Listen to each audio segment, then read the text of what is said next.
Welcome to Thinking Deeper by 6-7. Picture this. You are attending a traditional Japanese funeral. Okay. The air is thick with that sweet, heavy scent of burning incense.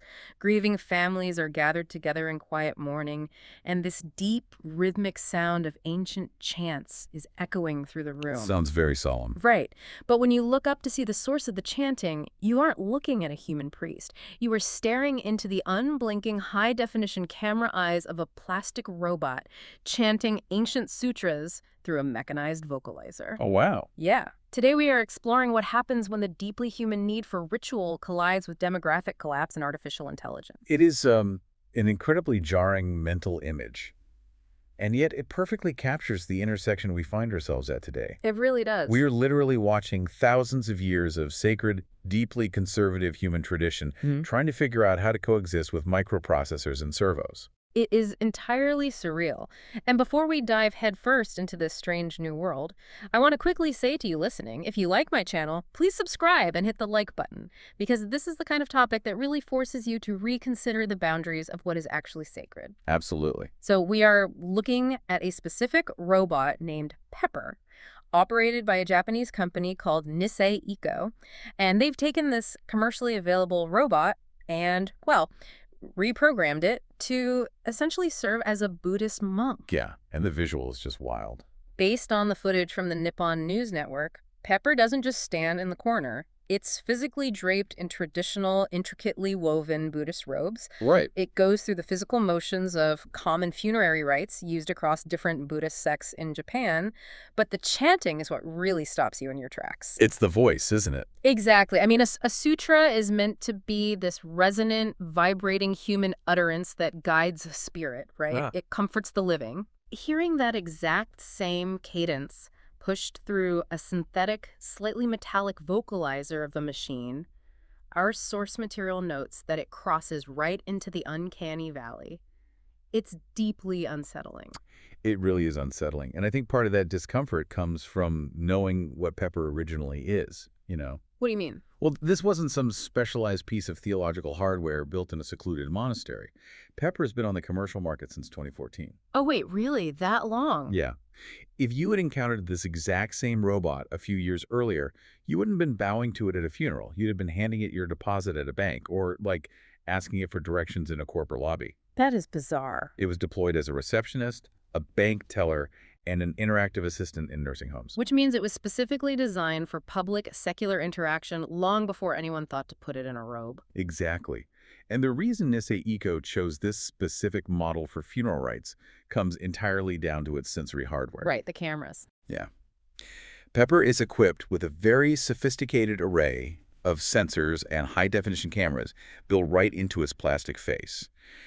And these aren't just spatial cameras to stop it from bumping into chairs. They're doing something much more complex. They're designed for emotional recognition. The software analyzes the micro-expressions on a human face and parses the subtle tonal shifts in human voices to gauge how the person standing in front of it is feeling. Wow. Because of this capability, the manufacturer originally marketed Pepper as the ideal companion. Okay, let's unpack this, because this feels like we are crossing a very quiet but very profound line. You and I, and everyone listening to this deep dive, we live in a world that is heavily automated. And for the most part, we don't think twice about it. Right, we're used to it. We have automated baristas pouring our morning coffee and automated algorithms curating what we read, but automating the spiritual mediation of death, that is an entirely different category of the human experience. It's a huge leap. It reminds me of the idea of hiring an actor to deliver a heartfelt apology to a loved one on your behalf. The words might be technically correct, and the tone might be perfectly simulated, but the absence of genuine internal human intent kind of voids the entire interaction. That's a great analogy. When you order a coffee, you just want the chemical compound of caffeine. A robot can do that. But a funeral isn't a physical product. No. It's a space for empathy, for the processing of profound loss, and for grappling with mortality. Yeah. Are we deciding that genuine human empathy can be entirely replaced by HD cameras that just, like, simulate an understanding of grief? What's fascinating here is that to truly answer that, we have to look past the visceral weirdness of the robot itself. Okay. Because Nisei Eco isn't just trying to pull off a bizarre technological stunt or manufacture viral outrage. Pepper's new job as a priest is actually a desperate technological band-aid being applied to a massive societal hemorrhage. A Band-Aid. Yeah. This robot exists as a direct response to a quiet, slow-moving catastrophe. And that catastrophe is entirely demographic, which leads us to the environment that created this need in the first place. Right. Why is this happening specifically in Japan and specifically within Buddhism? The sources point out that Japanese culture has a uniquely compartmentalized relationship with religion, especially concerning the end of life. Very much so. Buddhism holds an absolute stranglehold on the funeral industry in Japan. The data shows that over 94% of all Japanese funerals are conducted in Buddhist temples, utilizing Buddhist rites. Right. From a purely sociological standpoint, that is a near-total monopoly on the rituals of death. Yeah. But the paradox is how secular the population is in their day-to-day lives. Exactly. A family might live an entirely secular life. I mean, they might never pray, never meditate, and never step foot inside their local Buddhist temple for decades. Right. The theology isn't a daily thing. Not at all. The theology isn't necessarily a part of their routine. But the moment someone in the family passes away, there is this unspoken cultural mandate to return to the temple. The mediation of death is almost exclusively the domain of the Buddhist priest. And that rigid compartmentalization, where the temple is only relevant when someone dies, is precisely why the demographic data is hitting these institutions so violently. Because the numbers are staggering. They are.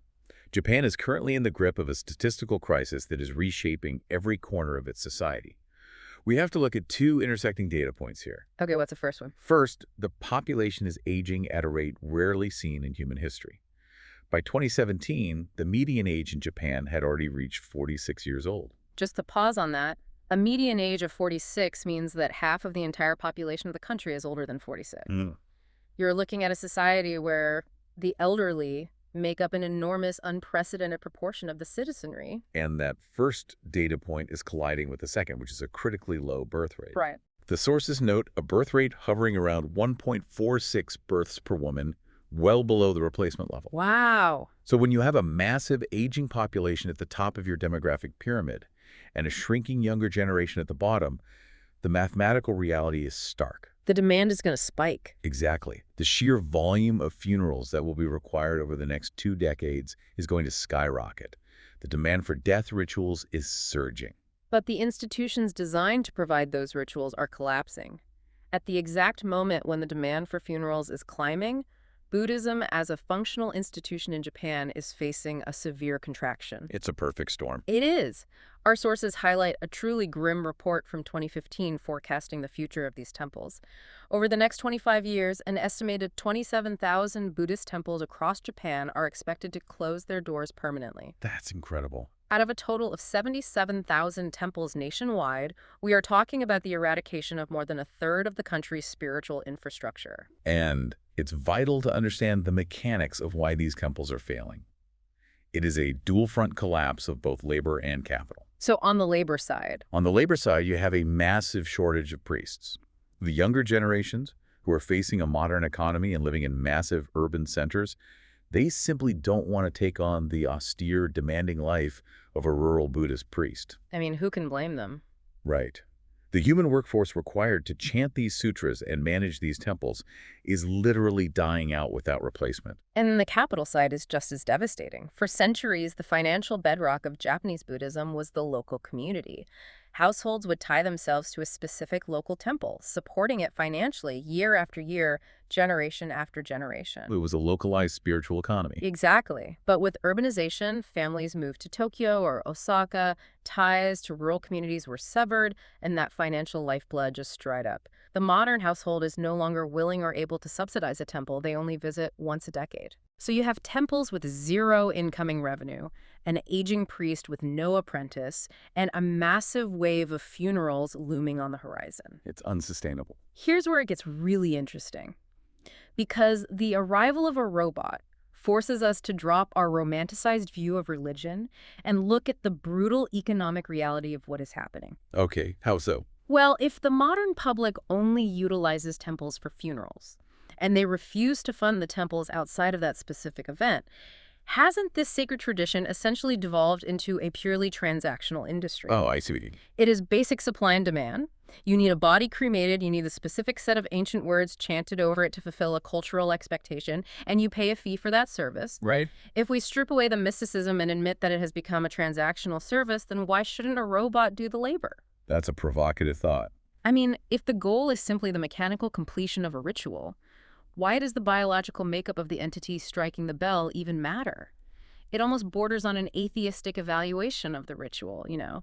The idea that there's no divine presence required, just a mechanical service being rendered to comfort the living. If we connect this to the bigger picture, we can see exactly why Nisei Iko thought this was a viable product. Centuries of religious tradition were heavily insulated by a specific, localized financial model. Yeah. When that model broke, Japanese Buddhism was left exposed to the raw forces of the free market. Pepper arrives right in the middle of this existential crisis. Talk about timing. Right. For a struggling temple that cannot afford to recruit or train a human priest, but still has grieving families knocking on its door, a programmable robot isn't a blasphemous insult. It's an innovative survival tactic. Wow. It allows the institution to continue rendering the service and collecting the fee, even when the human workforce has vanished. It's treating mortality like an industry R&D problem. We have a labor shortage on the assembly line of grief, so we automate the worker. Exactly. It's an incredibly jarring way to frame death, primarily because we almost never associate the word innovation with funerals. If anything, funerals are the one place we actively reject innovation. We do, and archaeologists have actually documented this extensively. Across the vast span of human history, and across wildly different cultures, death rituals remain remarkably stubborn. They really do. They are consistently among the most conservative, unchanging practices in any society. And it makes perfect psychological sense. When a family is plunged into the absolute chaos of losing a loved one, the last thing they want is a novel, disruptive experience. Right. They want stability. They want the safety blanket of tradition. They want the comfort of knowing that they are honoring their parent in the exact same manner their parent honored their grandparents. We cling to the physical repetition of a ritual because it acts as an anchor in an otherwise emotionally turbulent moment. Precisely. But what the sources are highlighting is that the sheer velocity of 21st century social change is now disrupting even this deeply conservative realm. It's unavoidable now. And this isn't just an isolated phenomenon happening in Japan. It is a global shift in how humanity processes the end of life.